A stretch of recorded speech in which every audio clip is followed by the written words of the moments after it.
Balik lagi di Ngoling alias Ngobrol Keliling bareng gua Edwin. Kali ini gua lagi jalan-jalan ke rumahnya Bapak Seto. Nah, beliau ini temen Beliau. beliau. Udah lama lah, pokoknya gua udah Umur lama. gue 70 ya. Eh, gua udah lama banget kenal sama Seto zaman 2014-an. 2014. 2014-an gua kenal. Dikenalin sama temen gua Iil namanya. Sekarang orangnya di Iya. Hongkong. Dia konconya Iil lah. Konco gitu. banget. Konco banget kan. Nah, jadi kira-kira gue mau dengerin nih curhatan-curhatan dari Oke. Pak Seto ini gimana? Apa kabar? Baik banget. Oke Gila, ya. gue tersanjung banget. Gue Tersanjung film sinetron tersanjung. Gue ditelepon sama temen gue lama, kita ngobrol lewat WhatsApp doang. Abis itu nih, bro boleh nggak kita ngobrol? Nih gue ada episode baru nih. Wah, Easy sih. ya. Dia masalahnya dia tuh temennya kan artis segala macam. Kenapa gue? Hah? Gitu, ya gak? Nah, Kenapa gue? Karena banyak kisah lu yang menurut gua bakal inspiring buat orang-orang gitu. Ya kan? Apalagi Mudah-mudahan. zaman-zaman masa pandemi kayak gini toh. Mudah-mudahan. Ya kan? Mudah-mudahan. Gitu. So, gini toh.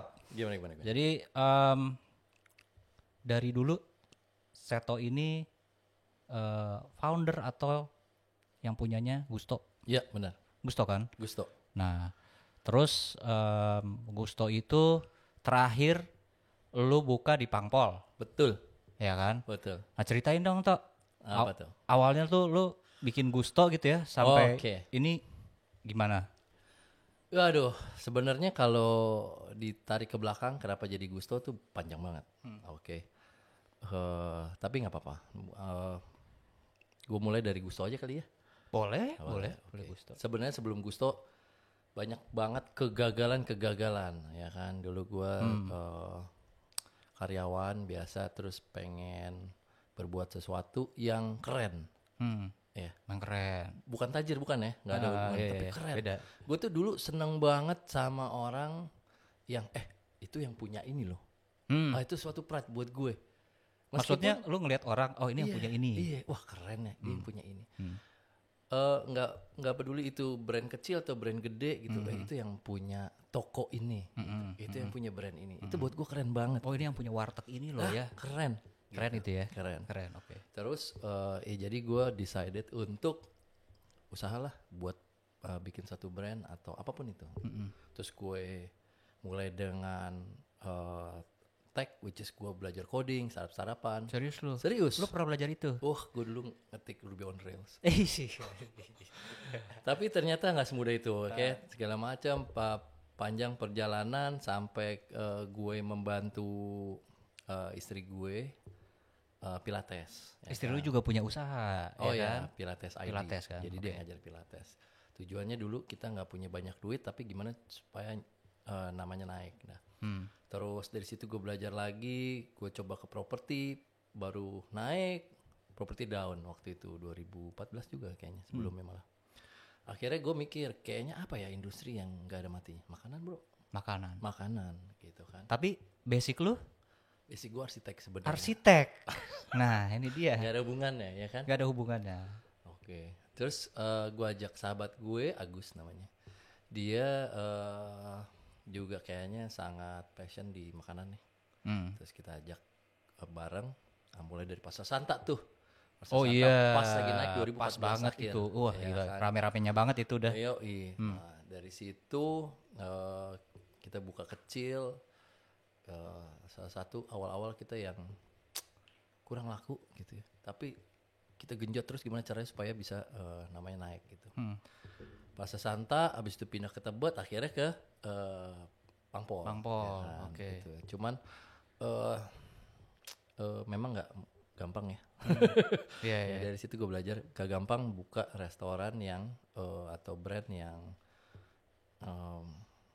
modalnya gede, rentnya besar, tapi lu secara background belum cukup untuk menjalankan itu gitu.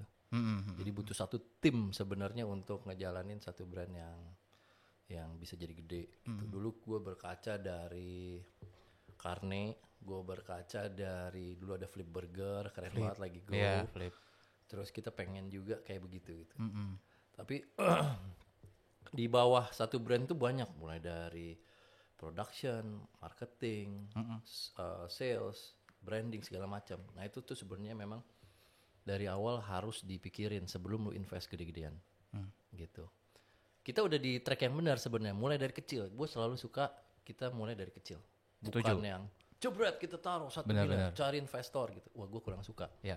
Gue suka dari kecil semua. Ibaratnya tes market, tes produk, kecil-kecil lama-lama jadi gede gitu. Tapi ada satu titik kita loncat ketinggian. Loncat ketinggian, which is langsung ke Pangpol gitu. Oke. Menurut lu yang di Pangpol itu ketinggian? Menurut gua ketinggian. Oke. Jadi di Pangpol itu kita pakai ilmu apa ya? Kira-kira kayaknya oke nih. Gitu. Cocok logi. Gitu. Itu salah. Cocok logi. Ya kan? Benar. Orang-orang yang sukses dengan cocok logi itu beruntung. Sebenarnya ada research dulu tempat ya kan. Kalau coba belajar dari, gue nyebut brand nggak apa-apa kan ya? Nggak apa. Gue belajar dari lihat manajemennya si apa tuh Abnormal. Oh itu keren. Warung Abnormal ya. Keren di belakang itu di research dulu sama dia. Setelah branch ke sekian ya. Di lokasi itu ada berapa orang dengan demografik kayak begini. Itu ada sebenarnya ya kan. Sehingga lokasinya di sini. Kilometer berapa distance-nya terhadap kompetitor itu ada. Nah kalau kita nggak keren, sewa bro, keren tempat. Pangpol ya kan.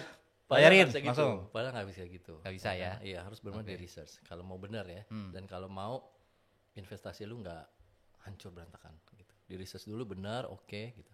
Karena gue orangnya begini. Lihat sesuatu keren, hajar bro. Lah gitu gue orangnya. Oke. Gitu. Jadi kadang-kadang perlu pembanding. Kebetulan sahabat gue ini, partner gue ini lumayan sih sebenarnya. Dia agak hati-hati, banyak pertimbangan. Jadi sebenarnya kita cukup ini ya, cukup mengimbangi gitu ya. Nah terus berjalan dengan waktu, ternyata agak susah ya gitu ya. Satu mungkin kita ada perbedaan cara bekerja. Ini dengan partner lu? Dengan partner gue. Okay. Gue yang hajar terus, dia lebih hati-hati gitu. Akhirnya kita terpaksa harus menutup Pangpol. Tapi masih ada di Kebagusan. Nah Kebagusan masih ada Gusto Kebagusan. Dan dia masih running. Dan lu? Bagus. Masih? Itu punya temen gue juga gitu. Jadi dia kayak partner lah. Oke. Terus apa nih? Terus apa nih? Nah, gue belum bilang tadi. Mungkin sebagian belum tahu. Ada yang belum tahu nih. Mungkin si Gusto itu apa sih? Si Gusto. Makanan, oke. Makanannya apa? Makanan dulu tuh kita mulai dari roast beef. Ya. Terus kesini jadi burger. Jadi lebih yang mudah diterima. Karena dulu roast beef apa sih, ya kan? Iya. Terus kita coba switch ke produk yang lebih mudah terima. Makanan Western yang diterima apa sih? Standar burger, hotdog, pizza, ya gak sih? Steak. Roast beef sandwich, apaan tuh? Gitu. Iya. Kita switch ke produk itu gitu. Nah, setelah lu ngejalanin si Gusto, gitu kan, dengan yang berarti lu udah yang di tempat udah tutup. Iya. Di Pangpol juga udah tutup, gitu kan. Sekarang tinggal yang di Kebagusan, gitu. Berarti kan source income lu, berarti pasti berkurang dong. Dari yang tadi ada beberapa. Iya dong. Nah, terus apa lu nggak pengen bikin apa lagi? Atau sekarang memang lu punya apa lagi gitu untuk menutupi mungkin kekurangan dari si Gusto? Oke. Terus terang sih dulu berat banget ya zaman. Pasti kebayang. Gusto. Waduh gila. Gue kayak apa ya, hampir menaruh 3/4 hidup gue di situ. Serius? Iya. Jadi ya lu bergantung banget sebenarnya waktu itu pada gitu. Gusto. Gue datang tiap hari, gue pikirin tiap hari gimana salesnya segala macam. Tapi nggak apa-apa. Dari situ gue belajar banyak banget yang gue pelajarin. Terus gue bisa lebih hati-hati ke depan ya kan. Nah, gue nyambi arsitek. Oh tetap, jadi arsiteknya, oke. Gue punya beberapa proyek. Berarti nggak boncos-boncos banget dong, arsitek ya, gitu. Tapi kan arsitek proyeknya lama, nilainya lumayan, tapi lama bro. Tapi lama ya kan. Benar. Kita mau minta bikin rumah aja berapa? 8 bulan ya 8 biasanya. bulan. 8 bulan. 3 kali term, ada yang 4 kali. Iya, udahlah gitu. Ya udah, gue mencoba hidup dari situ dan gue selalu berprinsip gini, kalau nggak gagal sekarang kapan lagi? Anak-anak masih kecil ya kan. Iya. Kalau anak gue udah SMA, lebih susah lagi. Ya udah harus gue telan aja begitu, ya kan. Masih syukur yang di kebagusan masih jalan. Nah itu gue bersyukur banget, gue keep kita maintain gitu. Nah terus berjalan dengan waktu, gue punya dapur di Radio Dalam, dapurnya si Gusto. Dapurnya Gusto. Oke. Ada beberapa karyawan di situ gitu. Aduh, gimana caranya supaya ini bisa berkembang ya? Akhirnya gue. Dapur itu berarti yang ngolah atau yang nyiapin bahan-bahan bakunya si Gusto. Betul. Oh jadi dapurnya terpisah. Oke. Gitu. Akhirnya gue coba supply ke beberapa brand yang kira-kira produk hampir sama, which is burger. Gue deketin beberapa burger, salah satunya adalah Lawless. Dulu gue belum punya brand, akhirnya kita buat brand namanya Pasmas. Pasmas. Artinya? Artinya sebenarnya agak dalam nih bro, anjir. Wih, ini dia. Jadi gini, Pasmas itu sebenarnya pasar makanan. Pasar makanan. Nah, yang suatu hari akan berubah jadi pasar masyarakat. Jadi nggak makanan doang. Taruh lu. Pasmas. Pasar makanan. Iya. S-nya di mana? S-nya akan berubah jadi masyarakat tuh. Gitu. Oh, jadi pasar jadi masyarakat. Jadi ibaratnya suatu hari akan jadi marketplace lah. Gitu. Suatu hari. Iya. Gitu. Dimulai dari makanan. Which is itu yang gue punya. Kan ada alat yang udah gue pakai waktu di Gusto kan. Nah, itu kalau bisa kita mulai dengan apa yang ada gitu. Ya kan, apa yang ada ya udah itu kita pakai. Jadi gak usah beli lagi lah ya. Nah, pasar ini juga ada ininya bro, ada filosofinya anjir. Bukan filosofi lah. Gimana? Jadi gue waktu gagal tuh berpikir, ini dalam banget sih kita nih gila. Iya dong. Justru ini. Udah mendung, udah justru ini. Orang tuh sukses gimana sih bro? Ya kan. Gue juga mau nanya. Selalu balik ke waktu dia kecil. Itu yang gue perhatiin ya. Dia balik ke roots-nya. Roots itu penting banget. Jadi misalnya siapa yang sukses? Lu misalnya gitu kan. Sekarang lu jadi punya konten gitu kan. Ternyata waktu kecil gue tuh ternyata suka banget nonton TV, nonton berita gitu misalnya. Gak banget. Ini perumpamaan. Atau enggak gini, oke, Elon Musk kenapa? Dari kecil dia suka teknologi, gitu, ya kan? Jadi orang selalu balik ke roots-nya sebenarnya kalau mau sukses. Roots gue pasar bro. Root lu pasar? Gue grew up di pasar. Jadi waktu kecil nyokap gue tuh jualan beras di pasar Impres. Gue pulang ke warung nongkrong di beras. Nah, gue lihat bagaimana orang jualan di pasar susahnya. Ya. Gitu. Jadi ternyata roots gue kayaknya pasar deh. Gue sangat sensitif ngelihat pasar tradisional, pasar becek gitu ya. Ya mungkin ini. Nah makanya gue membuat Pasmas. Semoga sih ini adalah bukan brand terakhir. Ini brand yang bisa mengangkat gue punya brand gede. Gitu.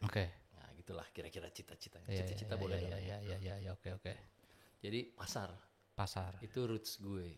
Ya udahlah jadi lu mau kembali lagi ke roots lu ini ceritanya sekarang. Betul, roots kita apa gitu. Nah terus ya udah jadi gue supply ke beberapa restoran. Kebetulan ada Lawless. Ya. Lawless gede banget ya, lu tahu sendiri. Gitu kan. Wah Lawless tuh gede banget. Nah beberapa item ngambil dari kita. Kita sempat naik, ada juga Gusto juga masih supply yang bagusan. Terus gue buat brand baru di Bandung namanya God Beef sama gue tahu tuh sempat hits juga tuh God Beef tuh. Amin. Ya kan? Burger kan? Burger, iya benar. Tapi God Beef konsepnya agak berbeda. Kita lebih ke tempatnya harus keren. Kalau di Bandung nyaman. Lu kan bisa nongkrong. Buat nongkrong lah, kalau di Bandung nongkrong ya, pasti gitu. Nah, jadi dari situ mulai gerak tuh dari roda yang berat banget, aduh gitu ya. Nah, mulai gerak tuh. Nah, ada beberapa restoran yang ngambil dari kita, Skipjack. Begitu jalan pandemi bro. Asli. Ceger, ya kan? Ceger. Nol, order nol. Ya. Gimana ya? Anak-anak mau makan apa gitu kan. Anak-anak maksud gue staff di sini kan. Yeah. Mereka punya keluarga segala macam. Ya udah akhirnya kita main produk 200 gram. Gue nggak mikir tuh tren ke arah mana. Udah gitu yang udah kira-kira bisa jadi source of income, langsung aja kita twist. Udah kita buat packagingnya, kita cari alatnya buat packaging segala macam, buat ternyata naik lagi gitu. Nah di situ gue belajar memang kita harus cepet-cepet bisa beradaptasi. Betul. Benar. Di masa sulit ini kalau lu nggak bisa beradaptasi itu susah. Lu harus benar-benar lihat chance-nya apa nih yang bisa buat kita tetap survive gitu. Ini udah nggak ngomong kita pengen jadi gede lagi di masa ini kita survive aja udah bersyukur. Survive aja udah, waduh udah benar-benar. Wah, udah bersyukur banget gitu. Udah kita switch meeting sama anak-anak gimana caranya nih bro ya. Oh ya gini aja semuanya. Ada ide, oke, jalan gitu. Jadi ibaratnya kita kalau di Pasmas ini udah kayak keluarga ngobrol. Pasmas survive, lu survive, gue survive. Ya. Semua orang di sana ancur-ancuran. Akhirnya kita coba dan jalan ternyata. Gitu kira-kira sampai sekarang. Dan sekarang Pasmas itu berarti lu menjual apa nih? Bahan-bahan baku kah atau produk jadi gitu? Iya, jadi tadinya kan kita spesialis di smoke goods. Smoke goods. Jadi apapun yang di smoke ya. Oke.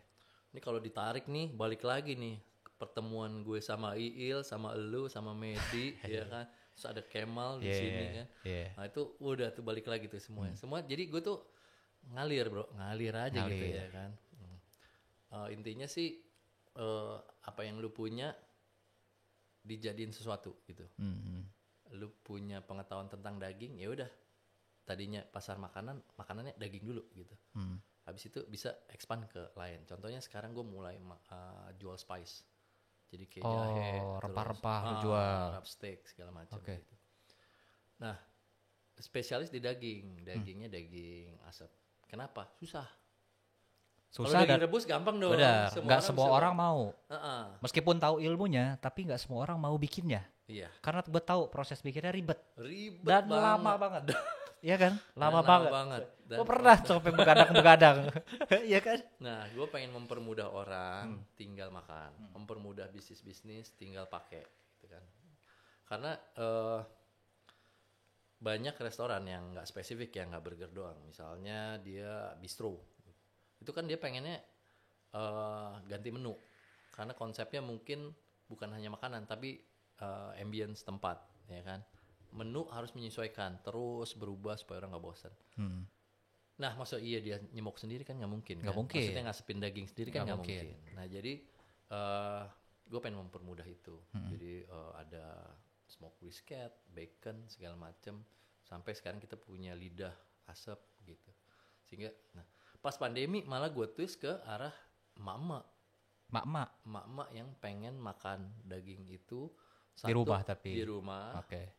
Tapi nggak susah buat, terus udah pasti natural. Gue nggak bilang sehat ya, lemak semua sih. Iya, lemak semua. Natural lah paling nggak ini daging benar, bumbu yang benar. Bumbu yang benar tuh nggak pakai tambahan-tambahan yang pabrikan lah. Gitu. Iya. Kita pakai daging benar. Terus ya udah sampai sekarang. Ya sekarang kita juga di masa sekarang bulan November 2020 kita masih ngerayap bro. Iya. Ngerayap terus. Kan pandemi ini berarti udah 8 bulan toh. 8 bulan. Bayangin udah 8 bulan ya kan. Gue banyak mendengar teman-teman gue usaha ini, ada yang di perusahaan ini semuanya struggling. Semuanya struggling ya kan. Tapi banyak juga yang bisa bilang ini blessing in disguise. Tapi gini loh, menurut gue ya, saat pandemi ini ya, gue ngelihat, oke, sebagian besar industri itu turun, bahkan ada yang mati udah, gitu kan. Tapi for some people itu jadi berkah. Benar banget. Bener gak? Bener banget. Contoh aja ya, yang jualan ikan cupang. Lu lihat sekarang siapa yang nggak main ikan cupang? Bener. Hah? Benar. Itu puluhan juta sehari tuh omsetnya tukang-tukang ikan itu. Wah gila ya. Apa kayak beli cupang apa kita? Sepeda. Wah itu fenomena luar biasa. Gila kan. Nah maksudnya berarti kan sebenarnya gini. Roda ini muter kalau menurut gua.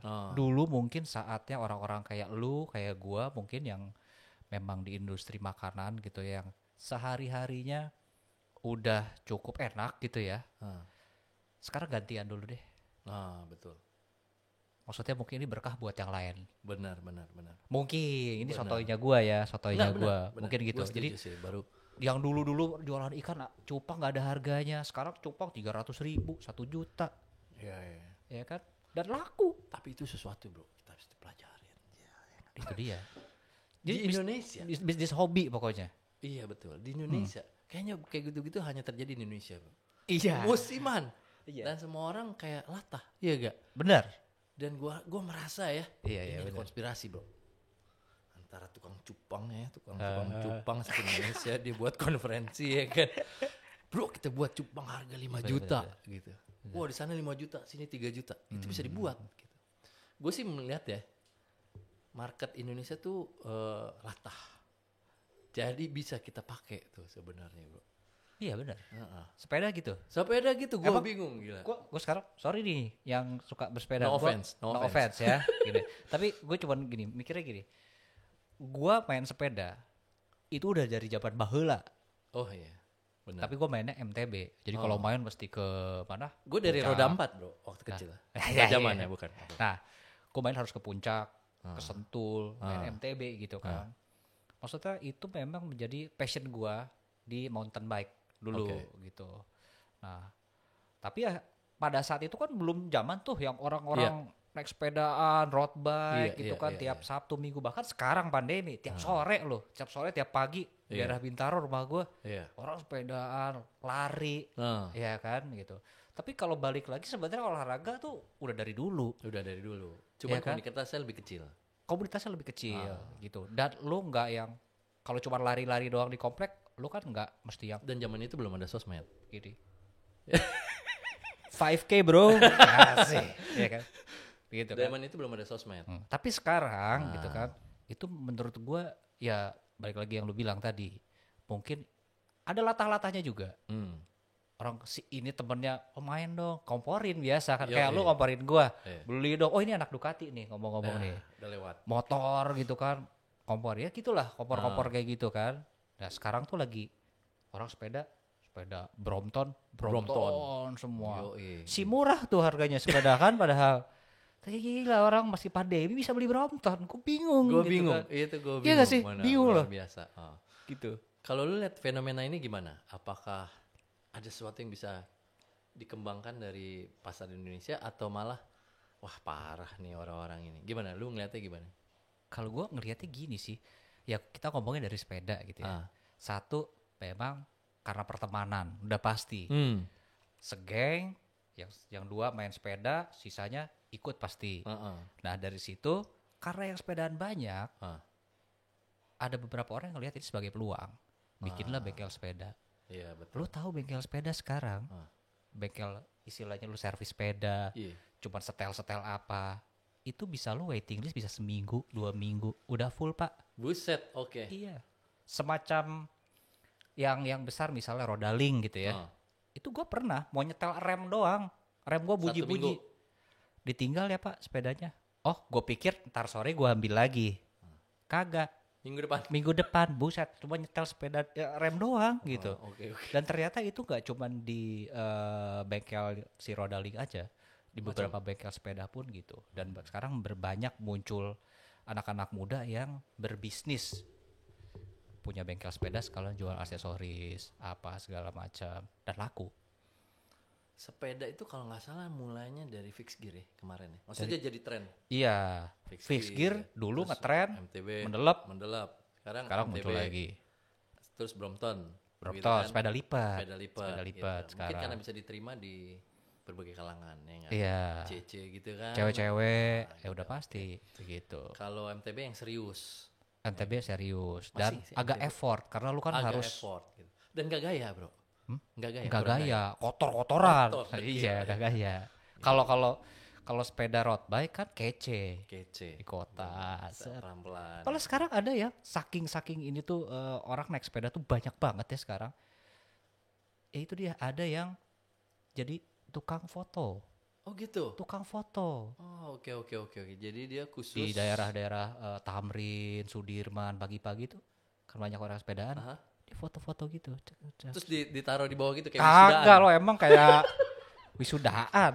Enggak. Yang ini kan udah dicetak. Nah terakhir gue nemuin sekarang kan karena orang-orang yang punya sepeda-sepeda mahal ini kadang juga pengen bukan pengen ya, tapi mungkin sengaja nggak sengaja dia posting di sosmed mengenai harga. Suka ada kan tuh. Apalagi toko-toko sepeda kan, Brompton 45 juta, 60 juta. Gitu kan. Bahkan sepeda-sepeda road bike yang dari karbon itu 125 juta. Gitu kan. Akhirnya kan ini jadi rawan, jadi kesempatan. Begal. Ya. Nah, iya, gue mulai tapi balik lagi tadi. Ada kesempatan di situ. Ada peluang. Oke. Jasa pengawalan sepeda. Luar biasa, benar. Ada sekarang. Ada ya? Plus foto, plus jadi kawal pakai motor di belakang. Oh, pakai motor. Kayak apa namanya tuh? Marshal gitu, kayak patwal. Jadi belakang dan di depan gitu. Siap senjata? Enggak, tapi enggak pakai senjata. Oke. Cuman menghindari kalau ada yang mepet-mepet, mau begal naik motor gitu kan. Wah, luar biasa tuh kayaknya. Iya, jadi kan ini makanya gue bilang tadi, di saat pandemi ini ada rezeki buat orang lain. Nah, benar. Intinya apa? Intinya harus kreatif. Harus kreatif. Melihat peluang. Ya lu dong, kok gue yang ditanya sih? Cara gue. Oh bukan ya? Kan gue yang nanya, lu yang diajak ngobrol kan lu. Intinya sebenarnya kreatif, melihat peluang, terus mulai bro. Benar. Iya, mulai sih. Iya kan, mulai. Entah lu mulai observe, lu mulai beli barangnya buat memulai usahanya gitu ya nggak sih? Banyak orang yang ide doang, kagak mulai gitu sih. Betul. Balik lagi ke Pasmas ya Tok. Okay. Nah, lagi pandemi kayak gini, produk-produknya Pasmas itu lu jualnya kemana? Kebanyakan kalau kita sih emak-emak bro. Jadi gue lihat chart penjualannya, data, ternyata emak-emak tuh memang doyan masak atau langsung dimakan. Gitu. Jadi produk kita kan sebenarnya udah diasap tapi masih netral. Lu bisa jadi nasi, smoke brisket, sambal mata, lu bisa jadi burger, lu bisa jadi pizza. Masih bisa diolah lagi. Masih bisa diolah lagi. Jadi kalau yang males sebenarnya tinggal dipanasin, kasih nasi jadi. Oke. Ada juga dimasak lebih advance lagi gitu, jadi macam-macam ya kan. Oke. Nah itu jadi gue jualannya lewat online. Tokopedia. Oke. Pasmas berarti ada di Tokopedia ya. Oke. Terus kita juga banyak buka kayak hub, distribution hub. Ada di Pangpol sekarang. Terus ada di Bintaro sama BSD. Jadi orang lebih dekat lah gitu. Oke. Kan orang sebenarnya kayak pick up point gitu berarti. Pick up point gitu. Nah, kita pengennya ntar gratis. Jadi ongkir. Misalnya kalau hub gitu, misalnya pesan dari Tokopedia. Berarti lo lihat dong alamat si pemesan itu di mana, lo kirim dari yang terdekat. Misalnya BSD mungkin dari Bintaro. Iya, benar. Oh gitu ya. Gitu. Jadi orang ongkirnya lebih murah. Berarti lo mempekerjakan orang banyak dong? Lumayan. Kalau yang di BSD kebetulan partner. Di BSD partner.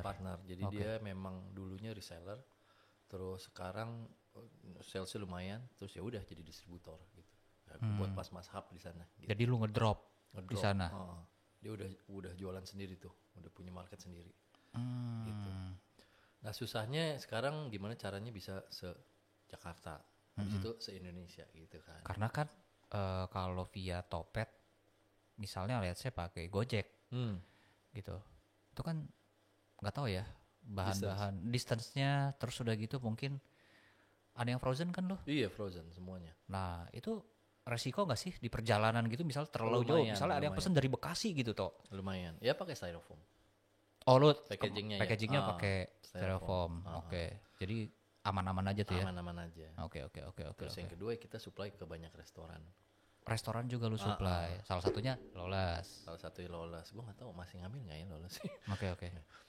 Terus berikutnya kita mau coba buka outlet. Buat apa? Buat makanan. Jadi kita jual makanan end product, maksudnya nasi pakai produk yang sama, smoke brisket gitu misalnya. Gitu. Oke. Nah itu ntar nempel sama si Pasmas Hub ini gitu. Posisinya di hub-hubnya Pasmas yang udah ada sekarang. Sekarang kan orang sebenarnya ya kalau tren makanan lebih ke online. Jadi lu tuh sebenarnya nggak perlu spend buat rent di tempat yang kelihatan. Itu udah sebenarnya udah lewat masanya. Gitu orang sebenarnya dulu kan ini strategis nih dari sini perempatan ini kelihatan nih kita pasang signage di sini. Masih ada orang kayak gitu untuk brand-brand besar. Strategis secara kawasan. Ya kan? Jadi dia ada titik di tengah kawasan BSD misalnya kan. Sehingga jaraknya sama gitu kan. Kalau secara visual nggak perlu lagi menurut gue. Nggak perlu lagi. Orang udah nggak peduli dia ada posisinya di mana. Yang penting gue lihat di aplikasi ada, pesen. Sekarang gue pesan makanan juga gue nggak tahu di mana. Bener ya sih. Kan? Banyak yang nggak tahu sih memang. Jadi sebenarnya ya keuntungan sih apalagi dengan pandemi ini semua orang pesan online kan. Mereka udah nggak peduli tempatnya di mana. Karena mau tempatnya bagus pun lu percuma, lu nggak bisa nongkrong. Percuma. Iya kan? Ya bisa sih nongkrong, tapi kan ya banyak orang yang lebih baik gue makan di rumah atau gue pesen online aja gitu kan. Benar.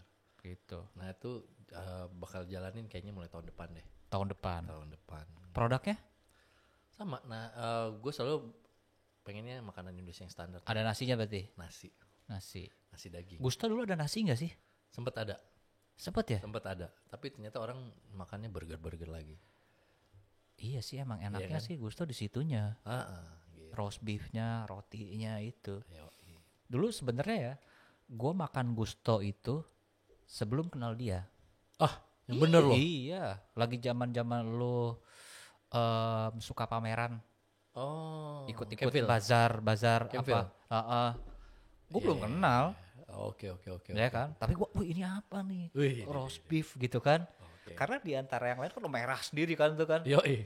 Gusto nih. Itu keren banget. Gue pikir Italiano nih, Gusto nih. Ini pasti dari Gustav nih namanya nih kan. Ternyata namanya siapa? Agus Seto jadi Gusto. Keren. Gampang, gak usah mikir susah. Keren ya. Jadi gue udah pernah makan si Gusto itu udah lama sebenarnya sebelum kenal si Seto, dan akhirnya ternyata ya itu ya, gue percaya kalau kita ketemu orang itu pasti ada apanya ya, ada ngerti gak sih lo? Iya. Itu kata-katanya gue nggak tahu. Kata-katanya nggak tahu, tapi ada itu. Ada itu, benar. Lu emang harus ketemu. Benar. Sengaja atau nggak sengaja, benar. Lu harus ketemu sama orang ini. Karena ya kayak sekarang gitu toh, lu gitu. Ternyata kan nyambung. Nyambung. Pertemuan kita di Karne dengan tim Karne itu merubah bisnis model Pasmas. Gitu ya? Iya dong. Bener-bener yang bisa ngebuat Pasmas jadi gede kan salah satunya adalah organisasi lu sekarang. Dulu. Sekarang gue udah mulai expand gitu. Iya, benar.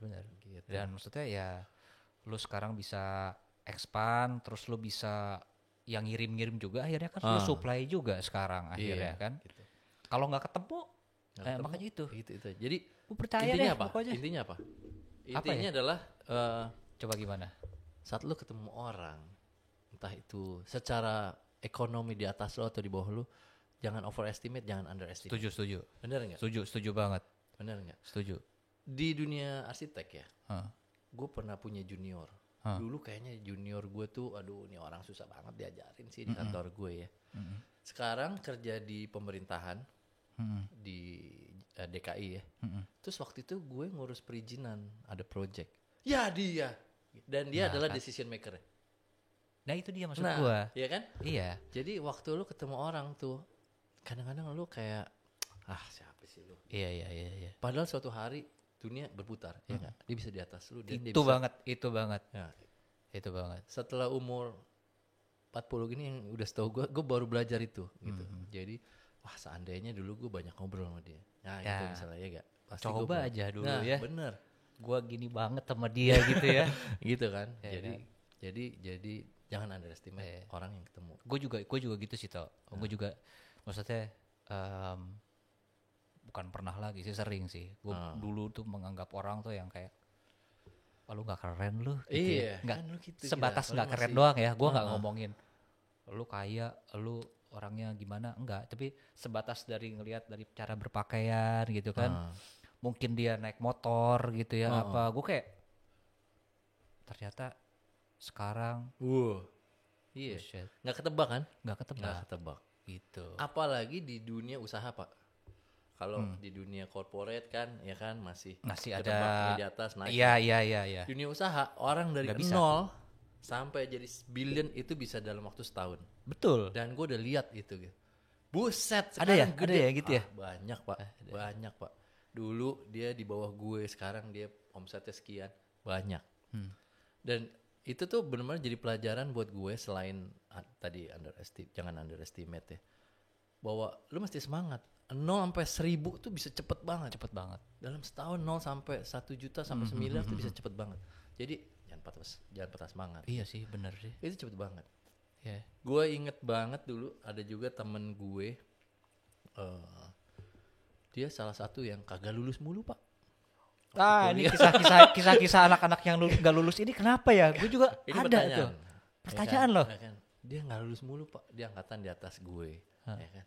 Buset, lulusnya bareng gue. Ya kan? Dia jauh di atas gue.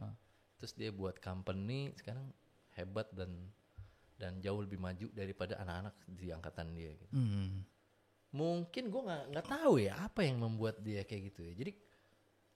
Jadi orang yang biasa gagal itu biasa taking risk kayaknya. Bodo amat dah. Gitu ya. Nothing tulus. Betul. Iya kan? Udah mulai aja dah, bodo amat.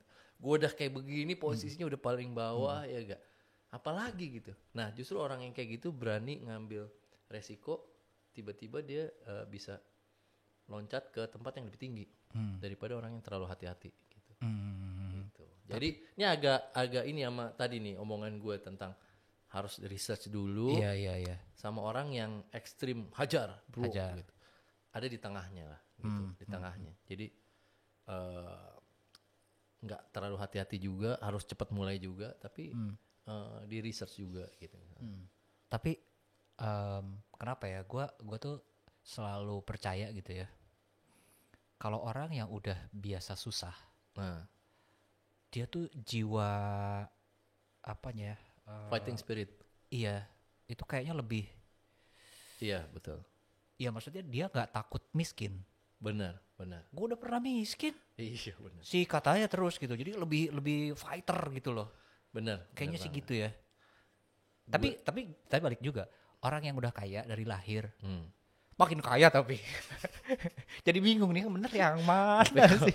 Gue lihat angkatan di bawah kita ya, gila nih udah tajir, sekolah di Harvard, balik ke sini buat company, pekerja keras, anjir gimana cara kita kompetisi sama orang-orang. Iya. Ya kan hebat loh. Ada juga sekarang orang yang kayak kan? gitu. Tapi bicara fighting spirit ya, gue udah berkali-kali punya duit 0 dari gue muda ya. Anjir gak ada duit sama sekali. Gue juga tuh sama gitu. Iya kan? Iya. Nah, itu membuat kita jadi kreatif. Kalau kagak mikir nih, gue nggak bisa makan nih. Gimana nih? Gitu. Maksudnya muda tuh udah lepas dari orang tua ya, udah hidup sendiri. 0. Gimana caranya nih? Gue masih punya 2 minggu misalnya gitu ya untuk dapat duit lagi. Gimana? Nah, itu membuat kita jadi kreatif. Oke. Kreatif. Apapun lah yang halal ya kan. Kadang-kadang nyerempet yang nggak halal nih. Iya. Bahaya juga nih. Bisa di penjara segala. Cuman apapun yang halal kita kerjain. Udah kan nothing tulus. Benar. Ya kan, jualan apa kek serah deh gitu. Udah jalan yang penting gitu. Nah itu mendidik fighting spirit gitu. Apalagi kalau lu orang-orang yang dari kecil susah. Artinya lu menyaksikan orang tua lu kerja keras, banting tulang. Nah itu secara subconscious ya bilangnya. Subconscious tuh waktu lu kecil 0 sampai 7 lu ngelihat lu belum ngerti, tapi lu tahu apa kerja keras itu seperti apa. Nah, itu lebih hebat lagi orang itu. Iya sih. Dan gue udah lihat banyak orang yang gitu. Iya, yang fighting spirit dari 0 sampai 1000 dalam waktu setahun. Banyak banget. Gitu. Berarti sebetulnya Kalau siapapun lah itu yang emang mau mulai usaha, kita gak ada yang pernah tahu ya, Toh ya berarti ya. Ada yang pernah Lu tahu. bisa maksudnya gini, lu bisa cepet banget berkembangnya gitu, sampai lu jadi billionaires gitu ya. Atau bisa juga lama banget, bahkan nggak jadi juga. Bisa juga. Bisa juga. Balik lagi kan sebenarnya kan. Bisa juga. Gitu. Sebenarnya semua usaha itu menurut gue bukan produknya, servisnya, marketnya, bukan. Leadernya, bro. Yang benar-benar menentukan kesuksesan usaha tuh leadernya siapa. Tim, is it a team apa orang gitu ya. Leadernya tuh adaptif apa enggak, visioner apa enggak gitu. Cepat ambil decision apa enggak. Lu tipe orang yang kan ada dua karakter, ada yang eksekutor, ada yang visioner. Lu tipe yang mana? Waduh. Yang jelas gue tukang nunda, gue procrastinator. Itu bahaya banget loh, bener. Gue bisa tuh, nanti aja deh gitu. Tapi kan lu dengan memikirkan Pasmas dari Gusto ke Pasmas, berarti kan lu punya visi dong. Iya sih. Berarti kan visioner lo. Lu mencoba beradaptasi dengan kondisi yang sekarang gitu. Kalau bukan visioner lu nggak akan bisa. Mungkin ya, gue nggak tahu juga. Tapi kalau gue bisa milih, pengen jadi, bukan berarti gue sekarang. Pengen jadi. Gue pengen jadi eksekutor. Iya. Visi bisa jadi visi. Benar. Tapi kalau execute-nya nggak cepat dan tepat, ya gitu-gitu aja. Betul. Jadi gue lebih suka target jangka pendek. Besok kita ngapain nih? Minggu depan kita ngapain nih? Bulan depan nggak? Jangan mikirin 10 tahun lagi udah deh. Gitu. Besok kita kerjain yuk gitu. Target jangka panjang ya udah ada aja, udah cukup gitu. Tapi yang lu lihat tiap hari tuh daily in and out-nya. Lu besok ngapain, minggu depan ngapain, gagal coba lagi, itu aja sih kalau gue sih. Pengennya sih jadi eksekutor, pengennya. Tapi biasanya satu perusahaan pasti ada yang visioner, ada yang eksekutor. Jadi dia yang memvisualisasikan, dia yang ngerumusin mau bikin apa gitu. Tapi ada tim eksekutornya. Oke, gue punya ide kayak gini. Jebret lo yang jalanin. Nah, itu kan idealnya, Pak. Ideal. Di sini gue nyapu gue. Iya. Potong daging kadang gue. Bakar daging gue juga. Iya. Buka pintu gue. Iya. Jadi ya udahlah. Sekarang. Besok nggak tahu. Amin. Ya kan? Tiba-tiba ada dayang-dayang. Widih. Bapak Seto. Silakan Pak. Punya sekretaris, aspri, ya kan? Amin. Ya kan? Amin. Ya kan? Amin aja dulu tuh. Ya kan? Nah, terus kira-kira nih saat-saat lagi kayak gini Tok, lu ada kiat-kiat apa nggak sih Tok? Supaya kiat-kiat buat lu. Oke lah, kita nggak ngomongin sesuatu yang gue pengen jadi apa, gue pengen bisnis gue sebesar apa, tapi paling enggak untuk survive di keadaan sekarang di industri lu ya, apa sih yang lu lakuin gitu loh? Oke. Jadi menurut gue gini, tadi kayak lu bilang. Karena gini, sorry gue potong dulu ya sebelum lanjutin. Di saat pandemi ini yang jual makanan banyak banget. Semua orang yang tadinya kerja kantoran terus tiba-tiba jadi work from home, akhirnya jual makanan, jual online ke teman-temannya. Makanya gue nggak melakukan itu. Karena udah banyak banget. Karena udah banyak banget. Sementara lu kan masih di bisnis di industri yang sama, makanan. Nah, gimana? Yang pertama gini, secara umum. Lu mesti melihat ini, jangan melihat ini sebagai penderitaan, anjir. Enggak, maksud gue ini nih blessing. Kenapa? Karena yang jatuh ke bawah bukan kita yang kecil-kecil doang. Semua yang gede. Betul. Oke. Setuju. Jadi waktu perusahaan-perusahaan gede besar jatuh, yang besar-besar itu pada jatuh. Kayak the giants are sleeping. Buat kita yang kecil-kecil, time to rise. Ya kan? Kalau lu bisa lihat itu, contoh grup besar ya Ismaya. Lu di bawah Ismaya jauh gitu ya. Ismaya udah punya berapa brand gitu. Brand dan branch. Ya kan? Waktu dia jalan full running, lu nggak bakal bisa compete sama mereka. Ada tempat kosong diambil sama dia, dibuat brand baru. Nah sekarang tempat-tempat itu kosong. Sekarang lu berani nggak gitu, ya kan? Itu satu. Jadi lu ngeliat ini kayak waktunya yang kecil-kecil buat rise. Okay. The giants are sleeping. Yang kedua, banyak hal-hal baru, terutama di makanan. Ya kan tadi kayak gue bilang online. Terus trennya beda segala macam. Jadi lu mesti pinter baca tren dan mesti banyak eksperimen. Jadi eksperimen ini sebenarnya kayak mencoba kegagalan-kegagalan kecil gitu. Oke. Nah, lu tes aja tuh marketnya. Bahkan tuh lu bisa buat makanan yang lu sendiri belum ada produknya. Lu buat fotonya, lu posting, ada animo enggak gitu. Baru lu buat. Bisa kayak gitu sebenarnya sekarang. Ya kan? Ya. Contoh misalnya burger. Oke. Ini bakal jadi burger the best se-Jakarta. Ya kan? Lu buat fotonya keren, lu buat brandnya, lu posting, pre-order seminggu, harganya ridiculous murah. Gila kayak gini segini gitu. Itu bisa, ya kan? Jadi lu tes aja. Kalau si Nadim bilang apa sih? Tes the hardest as you can. Gua nggak ngerti bahasa Inggrisnya. Okay. Pokoknya lu tes everything you do lah, gitu. Lu tes sampai ketemu formulanya, gitu. Ya itu butuh waktu dan kadang-kadang biaya ya. Yeah. Tapi jangan berpikir lu launch brand tuh langsung naik. Nggak bisa. Ya kan?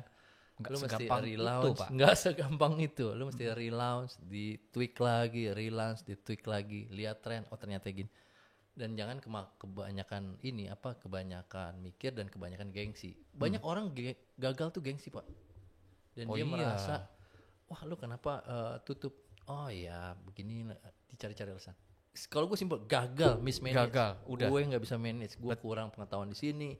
Gagal, udah. Gitu. Nah, dengan seperti itu lu mengaku kegagalan dan lu secara sosial ya, orang Indonesia kan social pressure banget. Abis, ya, kan? Abis. Lu nggak perlu malu, karena dalam hidup gue ya. Wah ini bagus nih. Karena dalam hidup gue ya, level tertinggi orang tuh di Indonesia. Saat lu udah nggak mikirin pendapat orang lain. Itu susah banget. Itu susah. Itu susah banget. Itu level tinggi di Indonesia.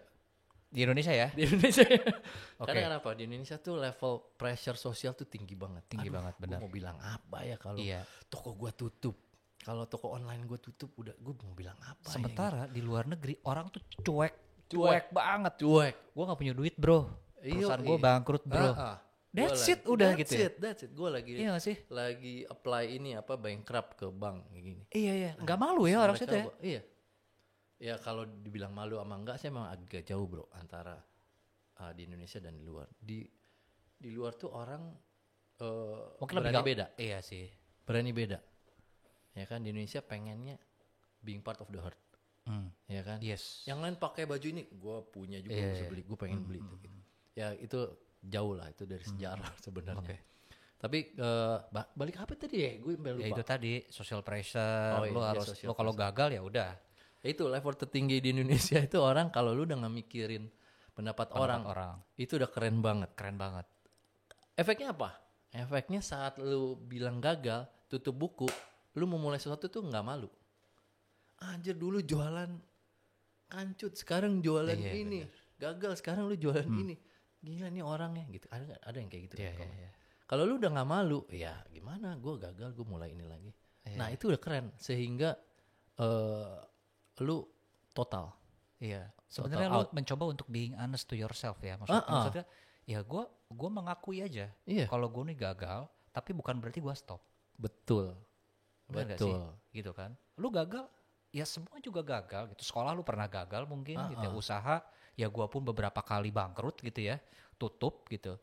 Tapi ya pada saat itu untuk mengakui itu ya itu seperti berat, yang lu bilang. Berat memang. Berat gitu. Ke diri sendiri. Dan ke sendiri-sendiri itu lebih ke kayak gila duit gue semua habis, waktu gue bertahun-tahun gitu. Tapi yang nggak penting tuh ke orang lain, ke keluarga mungkin ada tanggung jawab ya kan, ke orang tua. Tapi ke orang lain itu nggak penting ternyata bro. Nggak penting, ya kan? Iya. Gitu. Orang sebenarnya bahkan mungkin ada orang yang senang juga ngelihat. Iya. Tutup. Benar ada. Gitu kan? Itu sebenarnya nggak peduli juga sebenarnya. Iya. Jadi dengan lu mengakui kegagalan, ini salah gue, itu lu bisa total out untuk next project. Ini project baru gue, orang-orang yang dulu gue tawarin, gue dulu sempat buat kopi, tapi gue gagal. Kopinya masih jalan, tapi gue nggak di situ lagi. Toh kopi lu kemana gitu? Sorry gue udah nggak di situ lagi gitu. Kenapa tuh? Enak banget loh gitu. Iya sih. Ya udah nggak apa-apa gitu. Gue sekarang jual daging. Jual daging. Gue sekarang jual daging gitu. Entah ini sukses apa enggak, apa gue ganti, ya nggak tahu. Gitu. Yang penting sekarang jalanin gue di sini, jalanin aja dulu. Jalanin. Jadi tips keberapa? Lu mesti total out, bener-bener. Ya udah, inilah produk gue, ini usaha gue. Karena kenapa?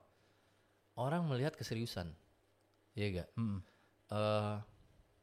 Apalagi di makanan ya, kayak apalagi di makanan, apalagi di restoran. Orang di restoran itu sekarang zamannya komunitas. Ini yang punya siapa? Ya kan? Yang punya siapa? Kalau beda banget pemilik restoran yang dia cuma invest terus nggak ada, sama yang ada di situ. Iya kan? Kayak di God Beef di Bandung, partner gue tuh di situ tiap hari bro. Tiap hari di situ. Bisnisnya dia banyak, tapi dia suka banget sama God Beef. Itu kayak hati dia di situ. Tiap hari di situ. Dia nongkrong ngobrol, sehingga dia tahu, oh ini milik yang punya yang ini. Gitu. Nah, begitu lu total ngeliat keseriusan si pemilik, itu lu lebih personal sama si brand ini, iya gak? Iya dong. Iya kan, daripada lu ketemunya sama staff mulu gitu. Ini lebih personal gitu. Nah, gue coba juga di sini di Pasmas. Jadi kayak kalau bisa ada masalah tuh gue yang kontak gitu. Kenapa bu? Oh gitu ya, oke. Ini kita kirim lagi deh bu gitu. Kadang gue nyetir sendiri, nganterin sendiri. Aduh nggak enak jadi nggak apa-apa bu, santai. Kayak gitu. Jadi banyak kreatif. Terus apa tadi? Ya lo jangan malu untuk lo mengakui kegagalan lo. Jangan malu. Apalagi banyak temen gue cerita yang di PHK. Oh banyak banget sih emang. Kasian banget. Kasian. Menurut gue banyak orang pengen usaha, tapi nggak berani ngambil keputusan untuk oke, gue berhenti kerja, gue buka usaha. Emang nggak gampang, karena ada jurang di situ. Financial gap. Benar. Maksudnya lu punya stage yang nggak menghasilkan duit. Apalagi misalnya udah punya keluarga. Nah, susah banget. Lo harus ya dari yang tadinya lo menggantungkan ya nasib lo tiap bulan gajian dari kantor gitu. Memutuskan untuk usaha gitu, ya syukur-syukur lu punya tabungan banyak gitu. Tapi kalau hanya punya tabungan untuk beberapa bulan ke depan kan, ya itu mungkin yang bikin orang, aduh tapi gue nggak ada modal. Nah gitu. Nah maksud gue mungkin saat lu berpikir kenapa gue PHK ya, ya inilah saatnya. Ya nggak, jadi kayak ditendang, ayo mulai. Nah, jadi kalau lu lihat positifnya, ya udah inilah saatnya gue mulai usaha. No matter what, pakai duit yang ada, di spare buat emergency fund gitu misalnya. Pakai yang ada dengan segala kekuatan, ya udah gue mulai ini. Dan nggak mesti harus sesuatu yang mahal. Bener. Yang fancy, ya kan? Iya. Lu nggak kayak contoh ya, istri gue sekarang. Tadi gue pernah bilang sama lu kalau gue melihat banyak yang jual makanan saat pandemi ini. Semua orang bikin mie di rumah, terus jualan online ke teman-temannya gitu. Sempat kepikiran toh gue, mah kita bikin apa yuk gitu kan. Tapi kalau pikirannya istri gue beda, ribet. Pertama, lu harus ya karena gue mungkin ada baby juga, jadi ribet lah kalau mesti ngurusin bikin makanan gitu. Gimana kalau kita jualan bahan bakunya? Ide bagus tuh. Wah, aku bilang, wah, cerdas benar. Akhirnya dengan modal sedikit gitu ya, gue beli ini chiller, bukan chiller, apa namanya, display chiller itu loh. Oh oke. Yang kulkas yang buat ini. Gue beli itu, murah lah pokoknya, cuman 3 juta gitu. Beli baru, beli susu. Entah itu Diamond, susu Ultra, bahan-bahan kue. Susu ya. Udah gitu beli tepung. Tepung terigu. Jadi rumah gue udah di atas. Sekarang udah jadi stok orang yang usaha kue. Iya. Ngambilnya di lu. Keju. Genius. Keju cheddar. Keju cheddar, terus butter. Itu bahan bagus semua toh. Masukin aja kulkas itu. Whipping cream, masih memang kebanyakan buat bahan kue sih. Sekarang jualannya di rumah gua. Maksudnya orang ngambil apa di Gojek di Tokopedia. Tokopedia. Iya. Gua nekat itu, jual tepung, jual gula. Gua kayak warung toh di rumah gua di atas. Wah, keren. Iya. Tapi ya alhamdulillah ternyata karena orang jualan kue juga banyak yang buka usaha kue di rumah gitu kan. Jualan makanan yang menggunakan susu, keju. Ngambilnya dari elu. Ngambil toh. Luar biasa, benar keren. Jalan deh gue bilang. Iya, karena udah terusin gitu aja. Ya. Kayak udah hajar dulu deh. Dengan modal sekian bisa ditaker gitu ya. Segini jalan. Gitu. Jalan. Jalan. Ya udah deh. Sekarang jalan aja. Benar. Jadi intinya mulai, ya enggak? Mulai. Gak mesti modal yang gede dulu, tapi lu harus itu jeli ngeliat peluang apa nih. Gitu kan? Iya benar. Iya kan? Ya pokoknya kira-kira begitulah toh. Nah, mungkin sekarang udah sejam nih toh kayaknya kita ngobrol ya. Gila, Gak kerasa. banget ya. Cepet banget. Mungkin lu ada yang mau disampaikan? Apa ya? Mungkin ini kali buat teman-teman yang lagi merasa kesulitan di pandemi ini yang lu bayangin ini satu dunia, bro. Satu dunia, bener. Jadi kalau lu merasa kesulitan, lu nggak sendirian. Yes, you're not alone. Ada gua translator. Ada yang artinya ada berapa miliar orang kesulitan di sini. Jadi buat gue sih yang penting pertama kebutuhan primer. Kalau lu punya keluarga itu dulu tuh prioritas survival, makan. Sekolah bisa stop. Buat gue nggak masalah. Ya kan? Sekolah stop dulu aja kalau emang menyusahkan. Lagi itu juga nggak ada yang masuk sekolah juga toh. Iya benar. Tapi kan bayaran tetap. Bayaran tetap sih, benar. Nah, ngeselin kan sekolah. Terus banyak observe ya. Banyak observe. Kontak teman-teman. Karena teman-teman tuh bisa saling bantu. Kreatif. Terus mulai. Itu yang paling penting. Mulai aja dulu. Mulai. Harus berani mulai. Jangan lo tidur-tiduran nonton TV apa ya. Mulai bro, keluar. Ketemu teman. Keluar ya, harus bro, keluar. Temuan yuk. Yes, benar. Ngobrol apaan? Nggak tahu. Ngobrol aja dulu. Ketemu aja dulu. Benar sih. Keluar mulai, terus lu akan lihat hasilnya. Terus target jangka pendek. Besok ngapain nih? Gitu. Aku mau ngobrol sama sini deh, gitu. Kayak gitu sih, menurut gue. Super sekali, Mas Seto. Ya, jadi mungkin seperti yang tadi Seto bilang bahwa kita semua itu mengalami hal yang sama itu ya. Iya, benar. Dan ingat selalu, mungkin lu sekarang 0 atau mungkin ngutang minus. Tapi jangan lupa 0 ke 1000 ke 1.000.000 itu bisa cepet banget. Yes. Itu gue udah lihat. Oke. Ya. Jadi kalau buat teman-teman nih sekarang yang memang mungkin kerjanya di rumah, lu mungkin pengen bikin sesuatu di rumah, makanan apapun gitu ya. Lu bisa mungkin order pesen dari Pasmas. Nanti linknya nih ada di sini. Nanti linknya ada di sini. Link Tokopedia-nya dan Instagramnya ada ya toh ya. Ada. Nanti gue juga akan sertain linknya di sini. Jadi buat kalian yang memang membutuhkan mau jumlah kecil, jumlah besar, atau mau mulai usaha, ya kan? Lu kepikiran mau usaha apa gitu yang membutuhkan bahan-bahan daging-dagingan, bisa order dari Pasmas, ya kan? Sekarang ini kita emang harus saling bantu. Kolaborasi. Udah nggak kompetisi. Diajak collab mau nggak? Mau banget. Ya kan? Jadi Pasmas siap diajak collab, ya. Oke, thank you banget toh buat ngobrol-ngobrolnya. Udah diterima di rumah yang gede banget ini, ya. Pokoknya terima kasih udah menyaksikan video gue dan jangan lupa subscribe, komen dan share video ini kalau memang dirasa bermanfaat dan jangan lupa klik tombol notifikasinya supaya kalian nggak ketinggalan video gue berikutnya. Sampai di sini dulu, gue Edwin Arafah.